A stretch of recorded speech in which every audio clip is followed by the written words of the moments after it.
Science sets forth this formative process in all its detail and necessity, exposing the mature configuration of everything which has already been reduced to a moment and property of spirit. The goal is spirit's insight into what knowing is. Impatience demands the impossible, to wit, the attainment of the end without the means.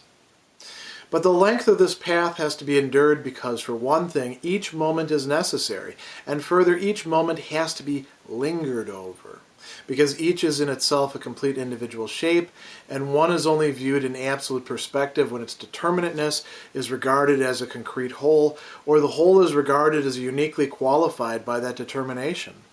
Since the substance of the individual, the world spirit itself, has had the patience to pass through these shapes over the long period of time and to take upon itself the enormous labor of world history in which it embodied in each shape as much of its entire content as that shape was capable of holding, and since it could not have attained consciousness of itself by any lesser effort, the individual certainly cannot, by the nature of the case, comprehend his own substance more easily.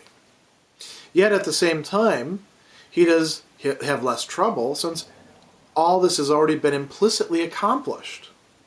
The content is already the actuality reduced to a possibility, its immediacy overcome, and the embodied shape reduced to abbreviated, simple determinations of thought.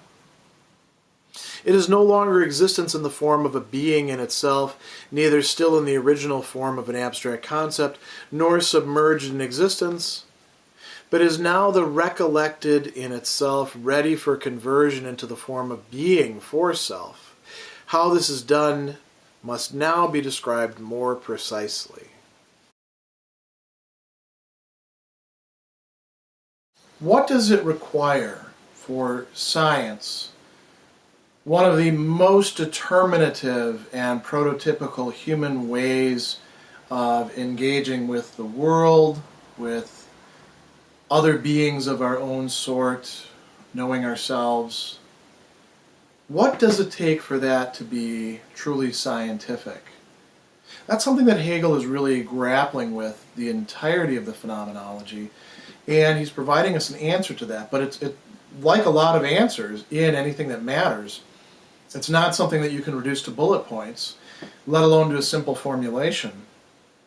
And it's not something which becomes the property, the preserve of merely an elite who define themselves by a part of the process or by control of science. Instead, Hegel's trying to do something really unprecedented. He's trying to extend science to everything.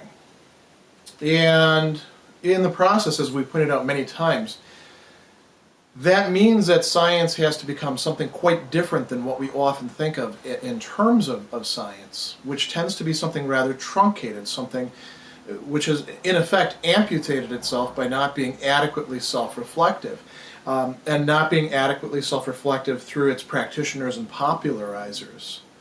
So Hegel's conception of science as he's working it out in the Phenomenology is, as he says, what's going on within the phenomenology itself, and then he will, add to that later on the two logics and a variety of lectures on different things, and his political philosophy, the philosophy of right.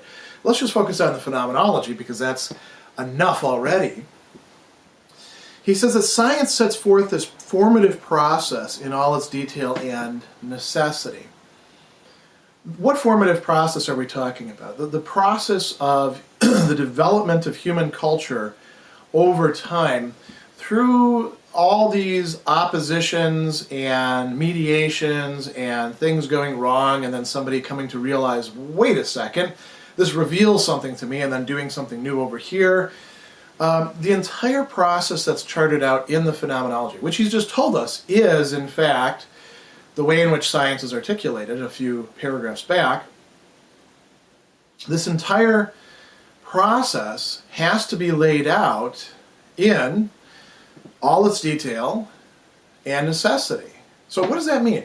That means that we can't skip over things. We want to actually go into things to the depth and in the detail that they require. Now, obviously, that doesn't mean that we have to, have a God's eye view of the entire universe, which actually means knowing this particular thing as well as this particular thing over here as intimately as is possible.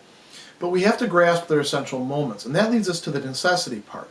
We need to see how all of these are connected together, and as typical with Hegel, usually when we talk about necessity, what's in the back of our minds is, well, what's necessary is what can't possibly be otherwise. And then we start thinking about things and we realize there's very little that actually fits that sort of view of necessity.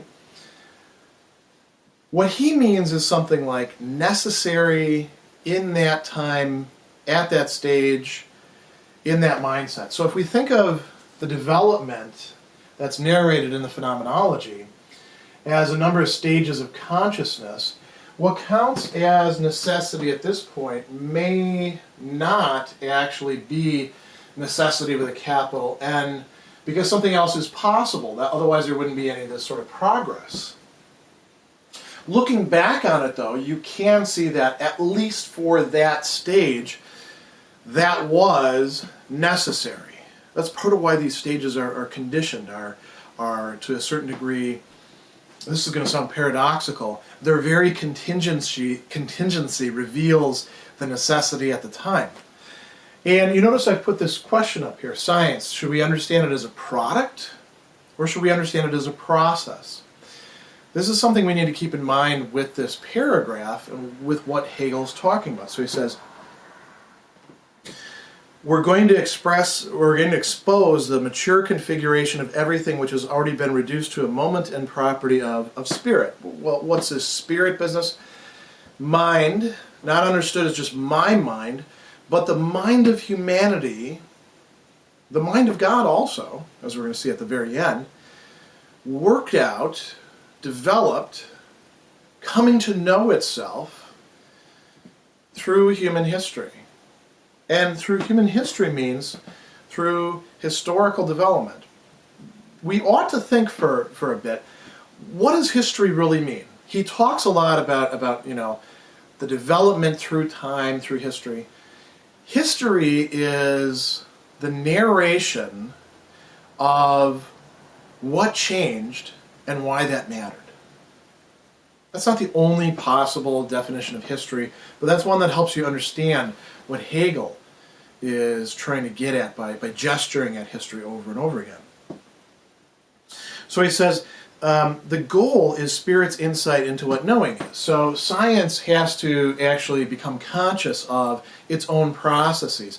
And not in a way where it's just, saying, well, whatever I'm doing is A-okay, or I'm going to apply the scientific method, whatever that's conceived of at the time, to, at a meta level to what it is that we're doing. No, science has to actually become conscious of its own lacuna, its own gaps, its own weaknesses, where it has failed, that it has a history of all sorts of, interesting deviations and failures, that it's not this, simple progression from way back then to, the beautiful future that we're living in now, but rather is a messy process, and it's driven by human passion, the passion to know, the passion to actually have full, adequate knowledge of things, not just to be given some sort of product, some sort of textbook explanation, some sort of boiled down set of interpretations of some data. That's not really science.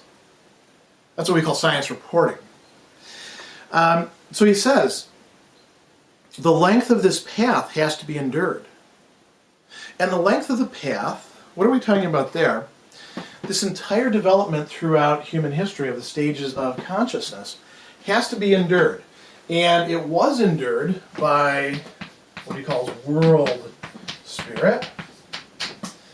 But it also has to be endured by the individual who actually wants to possess knowledge of what it is that Hegel's talking about, which means that science then becomes less of a product and it becomes more of a process which we access by way of products, but which we have to be actively involved in, at least in a mental or spiritual, a geistige way. So he says, Each moment, each one of these stages, all the stuff we're going to look at in the phenomenology is necessary. Each moment has to be lingered over. This is a term that we've seen before, verweilen. To tarry is another translation of it. To hang out for a while might be a way that you think of it. To give the time and attention that it requires without looking at your watch or checking your phone might be a very contemporary way of looking at it. Each is a complete individual shape. At each one of these stages, human beings are both incomplete and yet they are complete. He's charting out this entire panorama of history. And all too often, when we look at the past, we have this tendency to be kind of condescending towards it and towards the people that comprise it. And I don't just mean in the sense of, the proverbial "you didn't build it" that got Obama in so much trouble when he said that. What I mean is not just that we are where we are because people in the past did things and left, products that we could appropriate or instituted processes that got us further. What I mean is that there's oftentimes an impatience on the parts of people in the present, and this has been going on for a very long time, towards those in the past, a sense that we're the ones who really matter. We're the ones who are truly human. You dummies back there, you may have, figured out a few things, but you're not really all that. And we have to be very careful about that. It's not just ideal individuals like, say, Socrates, who were, these luminaries, or to use Baudelaire's phrase, these lighthouses that we can guide ourselves back as we trace ourselves back towards human history so that we can understand the present.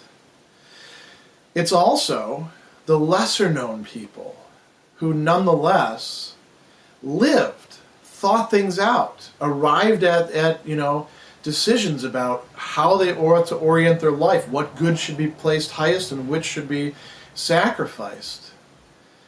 And Hegel thinks that there are some people who are more essential, but the past is this panorama of human beings that we should not ignore. So he says the substance of the individual, what it is that we truly are in our depths, world spirit, has had the patience to pass through these shapes over the long passage of time and to take upon itself the enormous labor of world history. Hegel has this conception of history that has world spirit working itself out through the oppositions of its parts or its moments, and trying to come to a fuller and fuller understanding of what it is. It's really, what is it to be human? What is it to be fully human? That it's trying to figure out. World spirit has embodied in each shape as much of its entire content as that shape was capable of holding. So if there is progress, it's that at each point, world spirit is able to be more manifest in relation to the past. Because each new shape is more complex, is more developed. So at a certain, I wouldn't say at a certain point, at a number of different points along the way, humanity becomes conscious of itself as involved in this process. Sometimes by asking, what the hell are we doing here? What is this? Sometimes by, a tragic awareness of the human condition and the conflicts that we find ourselves in, even though perhaps in the situation they appear necessary, but they don't appear to be necessary in any sort of metaphysical sense. There's a lot of different possibilities. The individual, he says, cannot, by the nature of the case, comprehend his own substance more easily than by going along with world spirit.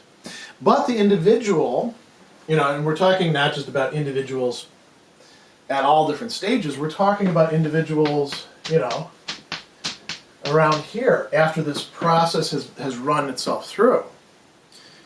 And culture has been developing and assimilating and incorporating for centuries, and is now aware of itself as doing that.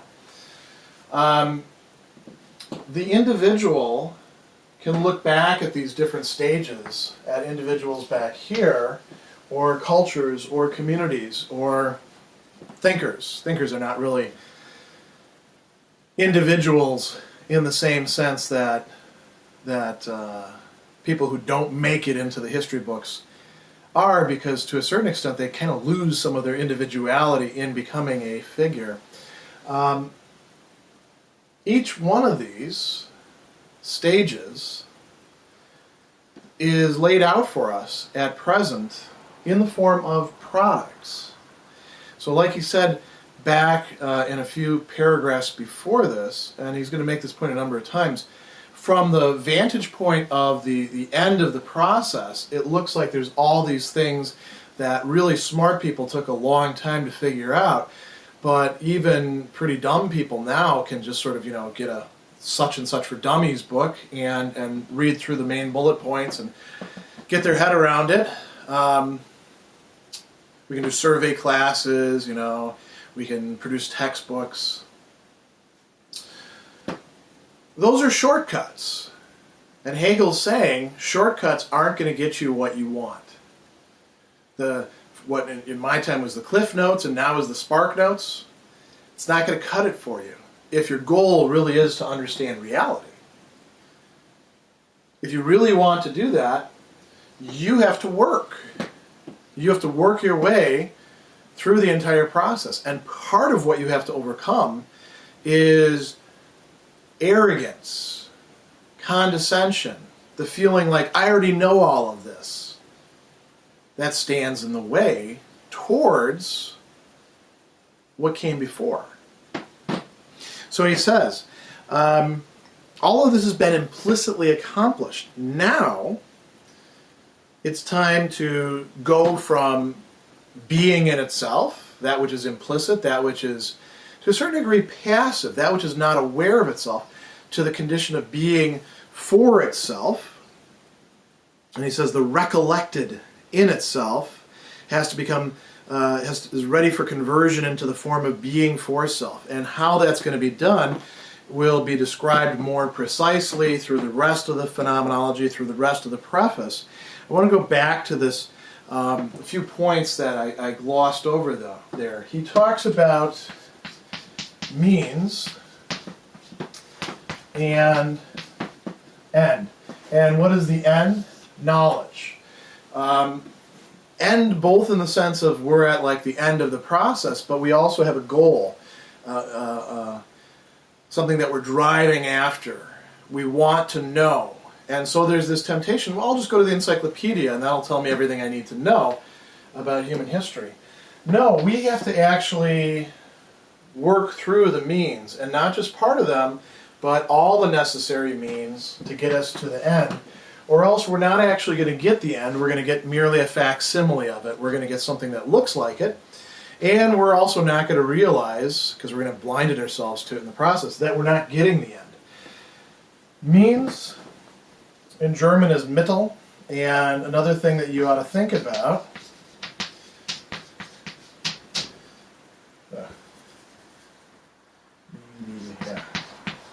mediation. Hegel is, through this process of the phenomenology, tracing out how things are mediated through another thing, which means showing how they're not as simple as they appear to be at given points in time, where they're taken for granted as being simple or being, the basis of things, being what everybody just knows. And he's showing how these things really are mediated through other things going on behind the scenes. So, we have to trace out these mediations. We have to tarry with them. We have to linger with them long enough to actually understand them. Is there a set time limit for this? Maybe an hour a day? Maybe each section should have, a certain amount of days or months? No, it depends on the individual who's trying to grapple with them. This is where, this is what I'll close this little mini portion with. This is where cultural literacy becomes so important. Well, what I mean by cultural literacy is awareness of some of the main ideas or main features of important parts of human history and culture, knowing, where the pyramids were or are and what their purpose was, and that they weren't just, built in a few days, that this took, a period of many, many years, and that they were in kind of a sequence. Understanding that gives you some things that you can use to figure out where other things go in on the map. And it's like that for anything else. Crossing the Rubicon, the die is cast. There we're talking about Caesar, but you wouldn't know that if you don't know anything about ancient Roman history. And it's helpful to have some degree of cultural literacy in order to approach what Hegel's talking about. I would say he actually really presumes that in the reader. He's not going to give you all of the details the way a textbook would. He's interested in trying to isolate the essential moments and to show how each stage leads to the next.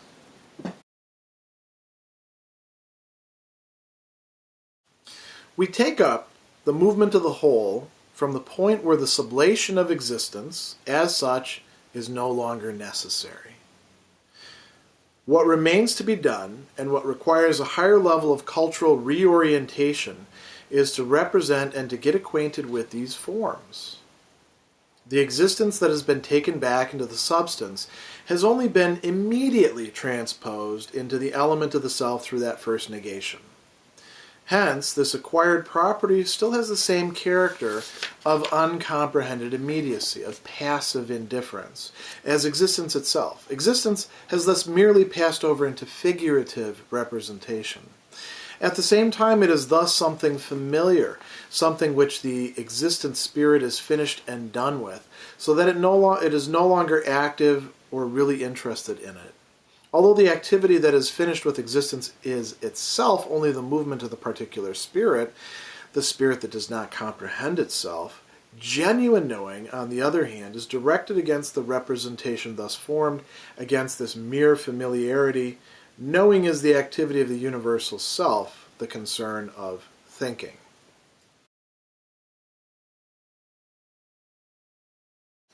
Again, looking from the vantage point that Hegel places himself in and is placing us as readers in, if we want to try to rethink his thought, he's saying we take up the movement of the whole, we take up the movement of this entire process from the point where what he's calling the sublation of existence.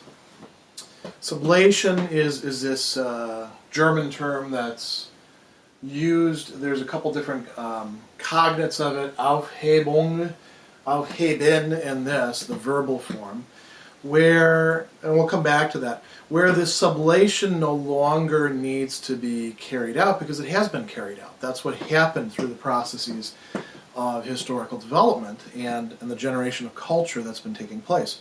Instead, he says, what we need to do is to reappropriate this. And I like this rendering that they have in the Miller text. Cultural reorientation.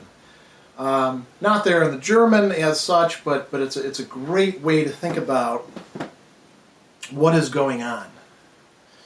It is done in terms of culture and through culture. That is, it's not only focused on culture as an object, but culture as a process, culture as an activity, and culturation, helping to culture others, so pedagogy would be involved, and reorientation. Reorientation not only in the sense of bringing something new, but also bringing back to something old. So let's talk just a minute, by way of digression, about this term Aufhebung. In this case, actually, Aufheben, the verbal form. This is a term that Hegel is going to use, and you could translate it as sublation, which is one common translation for it, which has at least what seems to be a downside, but is actually an upside, and that it's not a familiar term for us, so we're less tempted to misinterpret it. You could also translate it as transcending, provided that you include within the notion of transcending not just a leaping past or going beyond or going to a higher level, but also bringing the previous level along with you. Because this is what happens as we move from one shape or form of consciousness to another, and this is what happens internal to those as they're undergoing their conflicts, their contradictions, and then their developments. We've seen that for Hegel. Development doesn't take place by first having A, and then B emerges out of it somehow, and it's contradictory to it, and then B says, screw you to A, and leaves it behind, and everybody says, B is so much superior to A, let's forget it. Instead, A is preserved in B somehow, including their opposition, including what it was that was essential in A, gets preserved in B, and B actually turns into C, or D, or E, because this can be a very long and iterative process. That's sublation. We're going to come back to this in a lot of other places, so I don't want to spend too much time on it right now, but I thought it was important just to stress this. So, these sublations have been carried out, and the fact that they have been carried out is what allows Hegel to do his work at the time. And now he's saying what we need to do is go back to what was happening, and he talks in terms of sublation of existence, of Dasein. Let's close that. And for those who are familiar with Heidegger's philosophy, they're going to be tempted to read into it, Dasein, human being, and all that. Try not to do that. When Hegel's using this term, he doesn't necessarily mean all of those things that Heidegger will sort of roll into it.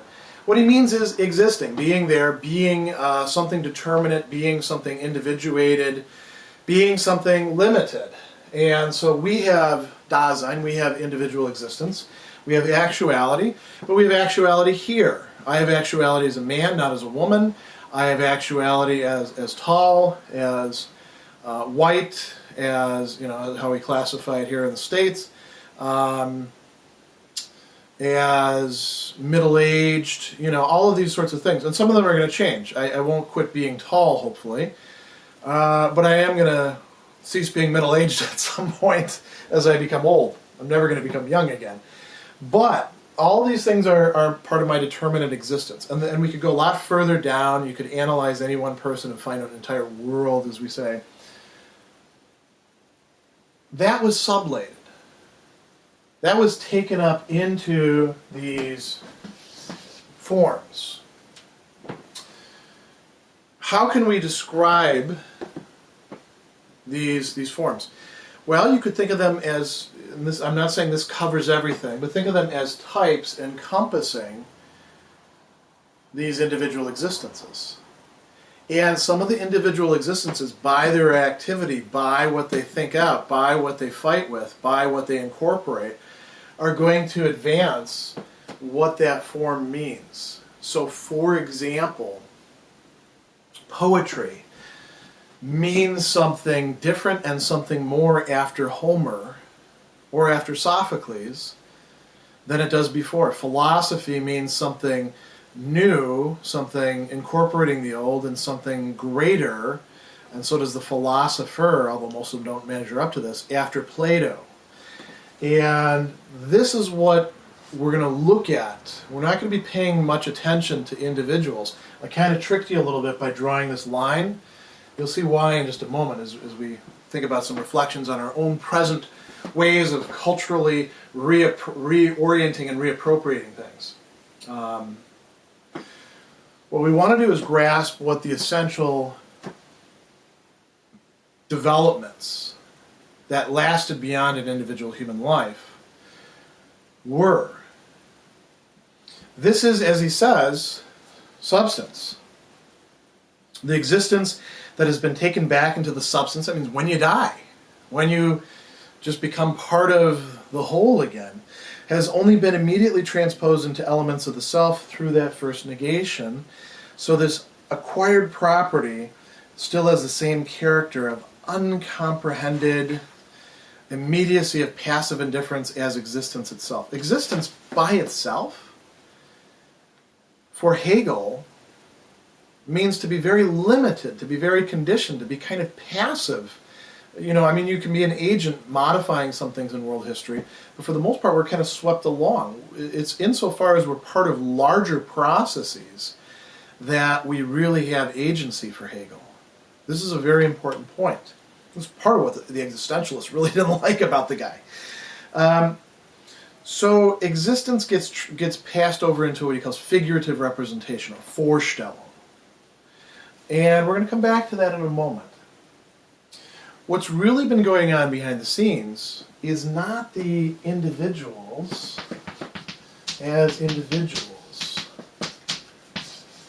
We're much more comfortable with that than we are with the broader, bigger picture stuff. But what we really ought to be doing if we want to understand things is paying attention to this. There's nothing wrong about getting to know individuals, reading histories, you know. I have my historical heroes who I particularly, you know, love to think about. I guess Plato would be one of them, but equally along with him in ancient history would be somebody like Brasidas, the Spartan general who liberated other Greek cities from the tyrant city, Athens, the democracy of the time. He was essentially an oligarch, but he was the one who brought the greatest freedom to Greece at the time, because the Athenians were kind of messing it up. What is it that Brasidas represented? What did he stand for? Not, you know, did he have a beard or not? Of course he had a beard. He was, you know, ancient Greek. And he wasn't a boy. Did he stand this high or that high? Unless that really influences what he stood for, it doesn't really matter. Those sorts of things aren't as important. Do we have, you know, can we make a picture of him? Is he adequately represented by whoever plays him in whatever movie? It's not really on point.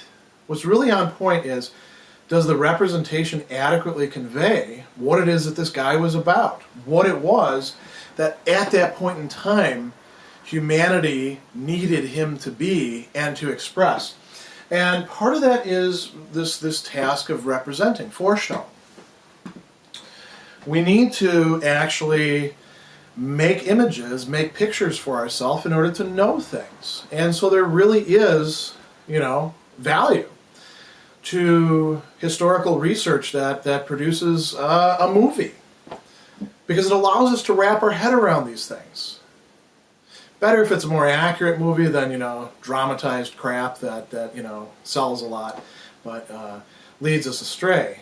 It's unfortunate the History Channel, you know, and the Learning Channel tend towards the sensationalizing rather than actually helping us learn anything about the past. And it's fascinating human persons that were making it.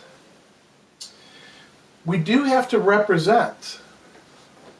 That's important. But then Hegel says we have to get to know, bekennen. We have to get to know what these things are.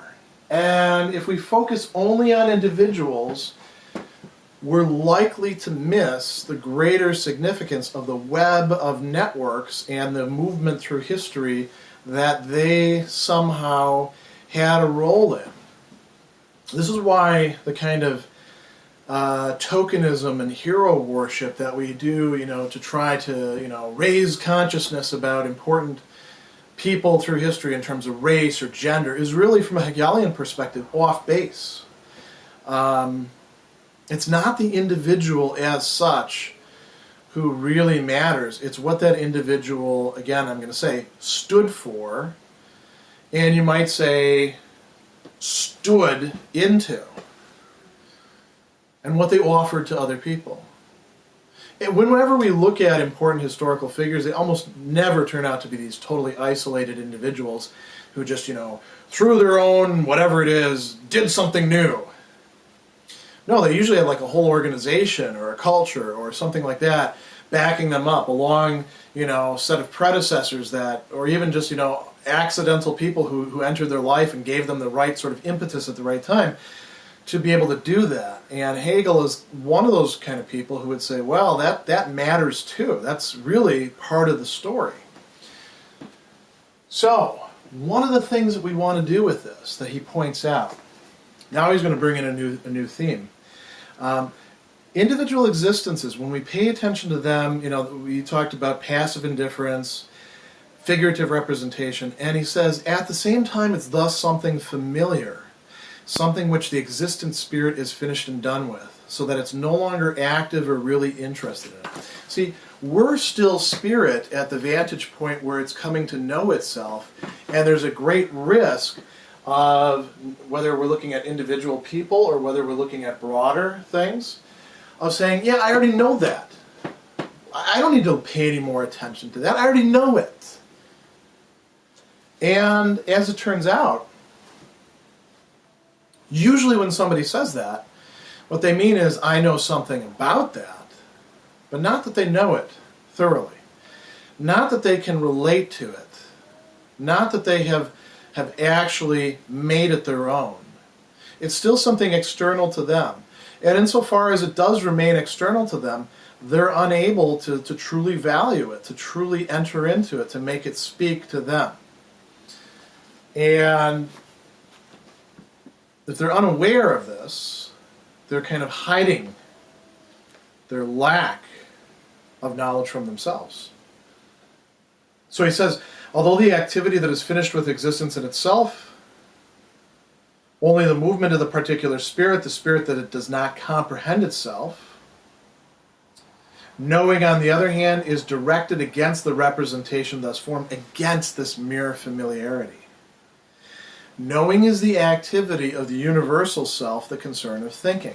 So we need to get past, although we need them on the way, we need to get past representations, figurative representations.